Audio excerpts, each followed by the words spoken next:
क्या आपने कभी नोटिस किया है how a simple thing of beauty like a blooming flower या फिर सनसेट या एक पीसफुल मेमोरी, ये सब चीज़ें आपके मूड को इंस्टेंटली लिफ्ट करती हैं। That's exactly what John Keats talks about in his poem a thing of beauty. वो कहते हैं अ thing of beauty is a joy for ever. एक ऐसी चीज़ जो हमेशा हमारे साथ रहती है, हमें पीस प्रोवाइड करती है एंड कभी भी फेड नहीं होती है। With this, welcome back to chapter chat. Today, in this video, we will explore the poem line by line. हम इसके deeper meaning को, themes को and literary devices को understand करेंगे. So let's dive into this beautiful poem created by Keats. Let's begin with the poet introduction. John Keats एक बहुत ही famous romantic poet थे, जिनका नाम आज भी इंग्लिश पोएट्री के सबसे ब्यूटीफुली लिखने वाले पोएट्स में लिया जाता है। इनका बर्थ 1795 में लंदन में हुआ था and Keats passed away at a very young age of 25। But इस छोटे से लाइफ स्पैन में भी उन्होंने पोइट्री में इतना डीप इम्पैक्ट छोड़ा है कि उनकी जो पोएम्स हैं वो आज भी पढ़ी जाती हैं, समझी जाती हैं एंड अप्रिशिएट की जाती हैं। कीट्स का मेन फोकस हमेशा से ब्यूटी, इमेजिनेशन एंड नेचर रहा है। उनके लिए ब्यूटी सिर्फ बाहर से दिखने वाली कोई चीज़ नहीं थी, वो एक सोल को टच करने वाली फीलिंग थी। अ थिंग ऑफ ब्यूटी उनकी लॉन्ग पोएम एंडीमियन का एक एक्सट्रैक्ट है या एक एक्सर्ट है, जिसमें वो बताते हैं कि कैसे ब्यूटी हमारे स्ट्रेस को, सैडनेस को एंड डार्कनेस को दूर करती है एंड हमें एक emotional and spiritual relief provide करती है। कीट्स ने एक बार कहा था अ thing of beauty is a joy for ever, and यही लाइन उनकी थिंकिंग एंड उनकी पोइट्री दोनों को परफेक्टली सम अप करती है। Let's begin with the detailed explanation of the poem. Line 1 and 2, a thing of beauty is a joy for ever, it's loveliness increases, it will never. First 2 lines में Keats कहते हैं कोई भी सुंदर चीज़ जैसे कि नेचर है या कोई स्टोरी है या कोई मेमोरी है, ये सभी जो ब्यूटीफुल चीज़ें हैं ये हमें कोई मोमेंट्री फीलिंग या कोई टेम्पररी फीलिंग नहीं प्रोवाइड करते हैं। जो ब्यूटी है वो हमें एक ऐसा जॉय प्रोवाइड करता है दैट लास्ट फॉर एवर। जैसे कि एक सुंदर मेमोरी है या कोई एक बहुत ही ब्यूटीफुल जगह है, तो उसका जो इम्पैक्ट होगा ह्यूमन माइंड एंड उसकी बॉडी पर, वो बहुत लंबे समय तक रहता है। एंड सबसे स्पेशल बात क्या है कि उस ब्यूटी की जो लवलीनेस है वो टाइम के साथ हमेशा इंक्रीज होती है, वो कभी भी पुरानी या बोरिंग नहीं होती है। ब्यूटी इटर्नल है एंड वो अपना जो चार्म है वो कभी भी लूज नहीं करती है। Even after the time passes वो हमें हमेशा पीस एंड हैप्पीनेस प्रोवाइड करती है। Then line 3 and 4, pass into nothingness but still will keep a bower quiet for us and a sleep. So line 3 and 4 में Keats कह रहे हैं कि जो ब्यूटी है वो कभी भी नथिंगनेस में कन्वर्ट नहीं होती है, मीनिंग वो कभी भी वेस्ट नहीं जाती है या वो कभी भी वॉइड नहीं होती है। वो हमेशा हमारे मन को एक बावर का मतलब होता है एक शेडी शेल्टर और एक peaceful and leafy shelter in nature, तो वो हमारे मन को हमेशा एक बावर प्रोवाइड करती है। एंड यहाँ पर जो बावर है वो सिंबॉलिज्म का वर्क कर रहा है, which basically means emotional comfort. तो जो नेचर है या जो कोई भी ब्यूटीफुल चीज़ है वो हमें इमोशनल कंफर्ट प्रोवाइड करती है। एंड ये जो ब्यूटी है वो हमें एक ऐसी स्लीप प्रोवाइड करती है जो कि स्वीट है, पीसफुल है एंड स्ट्रेस फ्री है। जैसे एक थका हुआ मन नेचर या किसी सुंदर चीज से शांति पाकर चैन की नींद लेता है। देन लाइन 5 है full of sweet dreams and health and quite breathing. जो सुंदरता है या जो ब्यूटी है उसका जो इफेक्ट है एंड उससे जो नींद मिलती है वो सिर्फ हमारी बॉडी को नहीं बल्कि हमारे माइंड को भी हील करती है। वो हमें स्वीट ड्रीम्स प्रोवाइड करती है, जिसका मतलब है कि वो हमारी लाइफ में पॉजिटिविटी को इंट्रोड्यूस करता है। देन हमारी जो हेल्थ है वेदर इट्स मेंटल और इमोशनल, वो उसे सपोर्ट करती है एंड हमें हमारी लाइफ में पीस को मेंटेन करती है एंड स्ट्रेस एंड एंजाइटी से हमें दूर रखती है। ब्यूटी का जो प्रेजेंस है उसमें हम स्ट्रेस से दूर हो जाते हैं एंड इनर जो पीस है उसे आप ज़्यादा अच्छे से फील कर पाएंगे। Then line 6 and 7, therefore on every morrow we are reading a flowery band to bind us to the earth. Line 6 and 7 में कीट्स कहते हैं कि जो ब्यूटी का इफेक्ट है उसकी वजह से हम हर नए दिन एक इनविजिबल फूलों की माला बनाते हैं एंड ये जो माला है वो हमें लाइफ से कनेक्ट करती है, इवन व्हेन हमारी जो लाइफ है it is full of problems. जैसे हम खुद को नेचर और पॉजिटिविटी से जोड़ के जीवन से कनेक्टेड फील करते हैं। सो फ्लावरी बैंड जो है वो उसका यहाँ पर सिंबॉलिकली मीनिंग है होप, जॉय एंड हमारी लाइफ में जीने की वजह। And bind us to the earth का मतलब है कि हमेशा लाइफ से ग्राउंडेड रहें, लाइफ में हमेशा ग्राउंडेड एंड कनेक्टेड फील करें and despite all the struggles आपको हमेशा एक रूटेड इंसान बन के रहना चाहिए, क्योंकि जो ब्यूटी है it provides us the strength ताकि हम अपने लाइफ के चैलेंजेस को डेली फेस कर सकें. Then line 8 and 9, spite of despondence of the inhuman dearth of noble natures of the gloomy days. Poet यहाँ एक्सेप्ट करते हैं कि जो लाइफ है वो हमेशा सुंदर नहीं होती है. लाइफ में डिस्पॉन्डेंस है. डिस्पॉन्डेंस का मतलब होता है सैडनेस है, होपलेसनेस है. Inhuman dearth of noble natures का मतलब है कि दुनिया में अच्छे लोगों की कमी है. अब दुनिया में उतने अच्छे लोग नहीं हैं जितने कि पहले थे. एंड ग्लूमी डेज का मतलब है when you are feeling low, या जब आपके लो मोटिवेशन वाले दिन हैं. सो यहाँ पर पोएट कहते हैं कि जो लाइफ है उसमें हर चीज़ हमेशा ब्यूटीफुल नहीं होती है. कभी कभी ऐसे दिन भी आते हैं when you are not feeling good. लेकिन इन सब के बावजूद जो ब्यूटी है वो हमें पॉजिटिव रहने का एक रीज़न प्रोवाइड करती है. Even when the world feels cruel and हमारे जो डेज हैं वो हमें काफ़ी डिप्रेस्ड एंड डार्क लगते हैं, जो ब्यूटी है वो हमेशा एक क्वाइट होप की तरह एक कोने में खड़ी रहती है. Line 10 to 12, of all the unhealthy and over darkened ways made for our searching, yes in spite of all.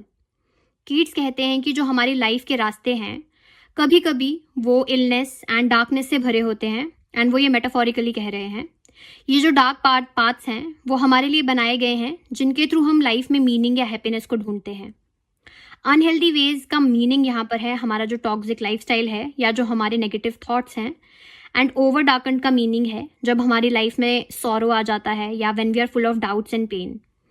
So poet कहते हैं कि yes in spite of all, कि इन सब चीज़ों के होने के बावजूद भी even after all the struggles वो हमें कहते हैं कि जो ब्यूटी है वो हमें इस डार्कनेस से एक एस्केप प्रोवाइड करती है. जो पोएट हैं वो क्लियरली कह रहे हैं कि सब प्रॉब्लम्स के बावजूद, जैसे कि सैडनेस हो गई, नेगेटिविटी हो गई या फिर डार्क टाइम्स हो गए, ब्यूटी में वो पावर है कि वो हमारे स्पिरिट्स को अपलिफ्ट कर सकती है. चाहे लाइफ कितनी भी टफ हो जाए, जो ब्यूटी है वो एक ऐसी चीज़ है जो हमें हमेशा होप प्रोवाइड करेगी. Then line 13 and 14, some shape of beauty moves away the pall from our dark spirits. Some shape of beauty का मीनिंग है कि ब्यूटी का कोई भी रूप या उसकी कोई भी जो फॉर्म है ब्यूटी की, जैसे कि एक फ्लावर हो गया या नेचर का सीन हो गया, कोई मेमोरी हो गई या कोई स्टोरी हो गई. सो कोई भी ब्यूटीफुल चीज़ वो हमारी लाइफ से सैडनेस की कवरिंग को या डार्कनेस को रिमूव करती है. एंड डार्क स्पिरिट्स का मीनिंग है when your mental state is low और डिप्रेस्ड. तो इन सब चीज़ों को वो रिमूव करती है. जो हमारी लाइफ है उसमें से वो अंधकार जो है उसे हटा देती है एंड हमारे मन को खुश कर देती है. हमारे मन में वो पीसफुलनेस एंड कामनेस को इंड्यूस करती है. जैसे कि जो सनलाइट है वो फॉग को रिमूव करती है, उसी तरह से जो ब्यूटी है वो हमारे इमोशनल डार्कनेस को रिमूव करके हमारी लाइफ में पॉजिटिविटी लाती है. Then line 15 and 16, such the sun the moon, trees old and young sprouting a shady boon. अब पोएट कुछ एग्जाम्पल्स दे रहे हैं नेचुरल ब्यूटी की, जैसे कि सन एंड मून है. वो कहते हैं कि चाहे कोई भी दिन हो आपकी लाइफ में, एक हैप्पी मोमेंट है या whether you are going through something really sad, ये जो एलिमेंट्स हैं नेचर के ये हमेशा वहाँ प्रेजेंट होते हैं, काम एंड कॉन्स्टेंट. ये कभी कंप्लेन नहीं करते हैं कि हमें हर दिन आकर निकलना पड़ता है और समथिंग लाइक दैट. तो जो सन एंड मून है वो हमेशा प्रेजेंट रहते हैं.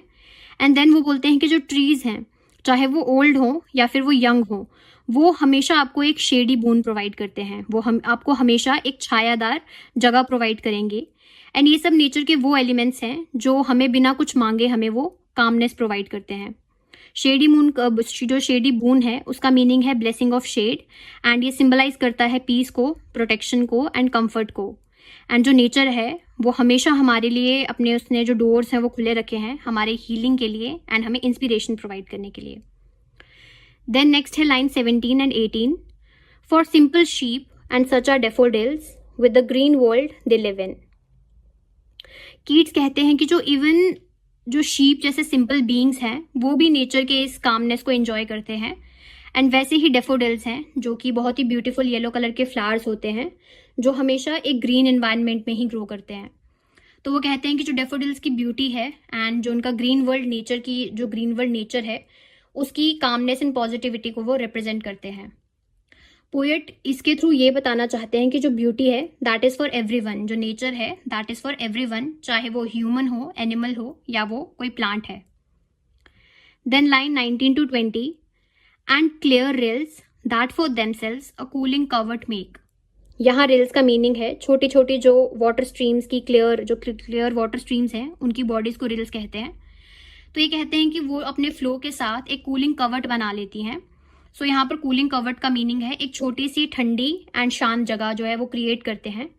एंड ये लाइन आपके ब्रेन में एक बहुत ही पीसफुल इमेज क्रिएट करती है, जैसे गर्मी का मौसम है उसमें आप किसी स्ट्रीम के पास बैठे हैं। तो नेचर का जो हर एलिमेंट है वो हमें एक हीलिंग स्पेस प्रोवाइड करता है।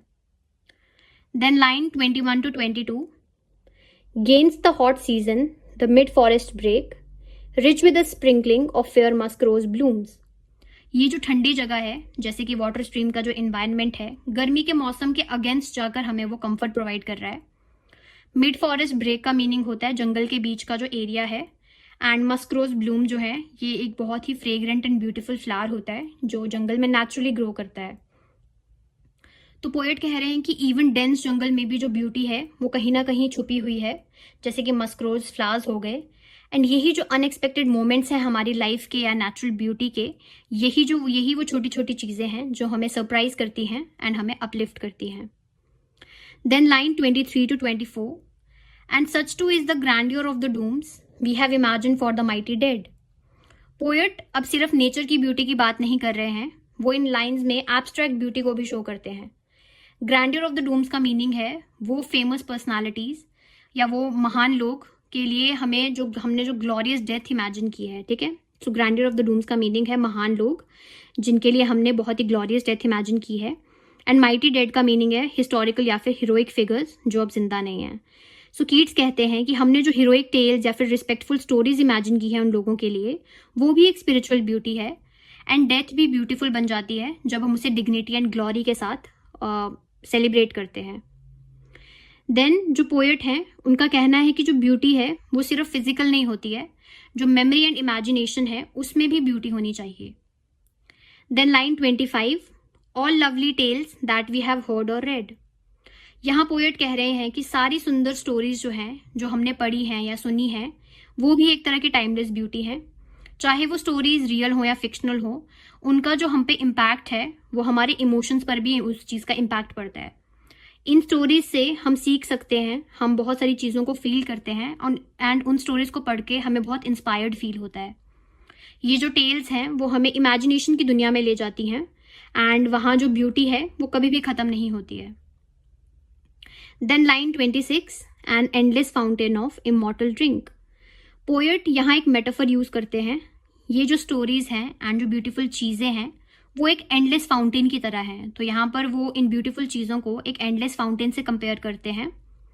इमॉर्टल ड्रिंक का मतलब होता है एक डिवाइन या फिर eternal source of joy, peace and inspiration. And endless fountain का मतलब होता है एक कभी ना रुकने वाला fountain, something that keeps flowing, ठीक है। जैसे एक अमृत है, जो अमृत जैसा पानी है जो हमेशा बह रहा होता है, उसी तरह से जो ब्यूटी है वो भी हमेशा हमें नरिश कर रही है, वेदर इट्स मेंटली और स्पिरिचुअली।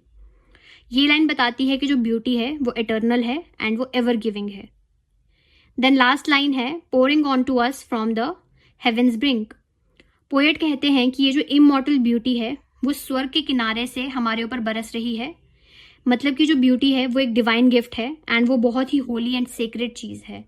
इसका जो सोर्स है वो ऑर्डिनरी नहीं है, बल्कि वो बहुत ही स्पिरिचुअल एंड हेवनली सोर्स से बह रही है। हर शेप जो है इसकी या जो हर इसका रूप है, चाहे नेचर हो, स्टोरीज हो या मेमोरीज हो, ब्यूटी हमें एक डिवाइन ब्लेसिंग की तरह मिलती है।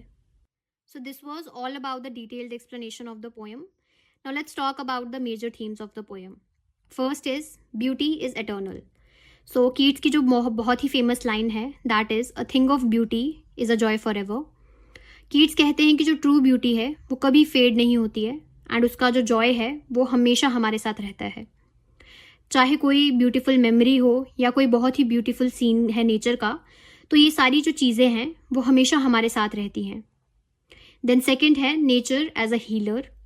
जो पोएम है उसमें daffodils, clear rills, shady trees, इन सभी चीज़ों का या इन सभी नेचर के एलिमेंट्स का मेंशन किया गया है। ये सब हमारी लाइफ से स्ट्रेस, सैडनेस एंड नेगेटिविटी को रिमूव करते हैं। एंड जो नेचर है वो एक सोर्स है पीस का एंड मेंटल रिफ्रेशमेंट का। देन थर्ड है एस्केपिंग हार्श रियलिटीज़। लाइफ में प्रॉब्लम्स होती हैं, जैसे कि सैडनेस हो गया, होपलेसनेस हो गया या फिर डिसअपॉइंटमेंट्स हो गई। लेकिन जो पोएट हैं वो कहते हैं कि जो ब्यूटी है वो हमारे लिए एक एस्केप का काम करती है एंड वो हमारे लिए एक ऐसा कंफर्ट जोन क्रिएट करती है जहाँ पर हम जाकर टेम्परेरीली अपने इन सभी सैडनेस या अपने इन सभी दुखों को भूल सकते हैं। देन फोर्थ है स्पिरिचुअल अपलिफ्टमेंट। जो ट्रू ब्यूटी है वो सिर्फ देखने में नहीं होती है, उसका जो इम्पैक्ट है उसका एक स्पिरिचुअल इफेक्ट रहता है हमारे ऊपर, और वो हमें हमारे हायर थॉट्स की तरफ ले जाती है एंड एक डिवाइन फीलिंग प्रोवाइड करती है। देन फिफ्थ है everlasting Joy from beautiful things. जो ब्यूटी है वो हमें हर दिन खुशी का एक गार्लेंड प्रोवाइड करती है, एंड हर ब्यूटीफुल चीज़ जो है उसका एक सोर्स ऑफ जॉय है, जैसे कि एक पोयम हो गई या कोई मेमोरी हो गई या एक सीन हो गया नेचर का। Let's talk about the literary devices used in the poem. First है एलिट्रेशन। एलिट्रेशन का मतलब होता है जब किसी भी कॉन्सोनेंट साउंड का रेपिटिशन होता है at the beginning of words. For example simple sheep हो गया, नोबल नेचर्स हो गया, कूलिंग कर्वर्ट हो गया। सो यहाँ पर एस एंड एन की जो साउंड है उसका रेपिटेशन देखने को मिलता है, एंड एलिट्रेशन की यूज़ करने से जो पोयम है उसका जो रिदम एंड म्यूजिकल क्वालिटी है वो काफ़ी इंक्रीज हो जाता है। देन सेकंड है इमेजरी। इमेजरी बहुत ही सिंपल है एंड हर पोयम में इमेजरी होती ही होती है।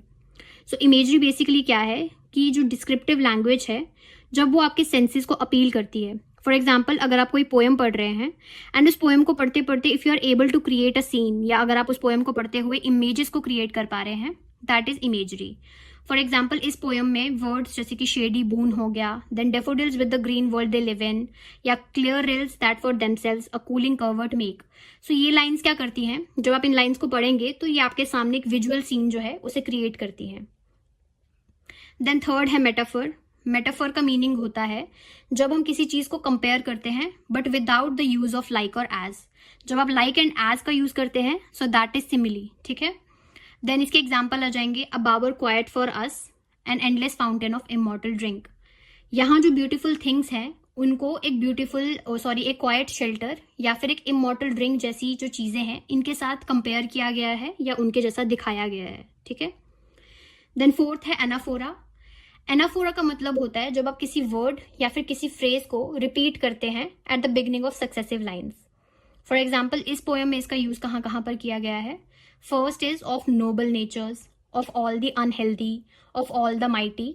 सो यहाँ पर रेपिटेशन पे एम्फेसिस क्रिएट किया, जो रेपिटेशन है ये एम्फेसिस क्रिएट करता है एंड पोएम का जो टोन है वो काफी पावरफुल हो जाता है। Then fifth is symbolism.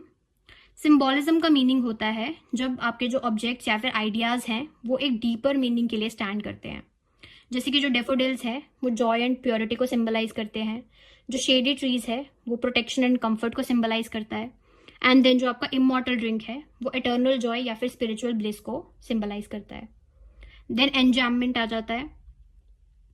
एनजैममेंट का मीनिंग होता है जब कोई पोएटिक लाइन बिना रुके नेक्स्ट लाइन में फ्लो करती है। So like there is no full stop, वहां पर कोई भी पोएम एंड नहीं होती है बट आप नेक्स्ट लाइन पर आ जाते हैं। सो दैट इज एनजैममेंट, एंड ये काफी पोएम्स में आपको देखने को मिलेगा। एंड जो पोएम है उसकी जो काफी लाइन्स हैं वो नेक्स्ट पैरा तक कॉन्टिन्यूएशन में रहती हैं बिना फुल स्टॉप के। Okay, so this was all about the poem and I hope आपको ये पोएम अच्छे से समझ आई होगी। ये एक बहुत ही ब्यूटीफुल एंड एक बहुत ही इंपॉर्टेंट पोएम है। ये क्लास 12 के पर्सपेक्टिव से इंपॉर्टेंट है। This is very important for your college as well, and if you are someone जो नेट की प्रिपरेशन कर रहा है so this is also very important for that as well. और इसी के साथ हम समझ पाते हैं कि a thing of beauty is truly a joy forever. चाहे जिंदगी में कितनी भी नेगेटिविटी हो, कोई अगर आप किसी एक छोटी सी सुंदर चीज को देख लेते हैं, जैसे कि कोई अगर आपको स्माइल पास कर देता है या किसी की मेमोरी है या कोई फ्लावर है, तो हमें फिर से एक होप का जो जरिया है वो देखने को मिलता है। एंड जो जॉन कीट्स थे उनके लिए ब्यूटी सिर्फ फिजिकल नहीं थी, वो एक स्पिरिचुअल एक्सपीरियंस है जो हमें सिखाता है कि हमें किस तरह से नेगेटिविटी से दूर रहना चाहिए एंड हमेशा अपनी लाइफ में कामनेस एंड पीसफुलनेस को इनकलकेट करना चाहिए। सो अगर आपको ये एक्सप्लेनेशन पसंद आई हो तो make sure to like, share and subscribe, and tell me in the comments आपके लिए अ थिंग ऑफ ब्यूटी क्या है। So I will see you in the next video. Till then take care.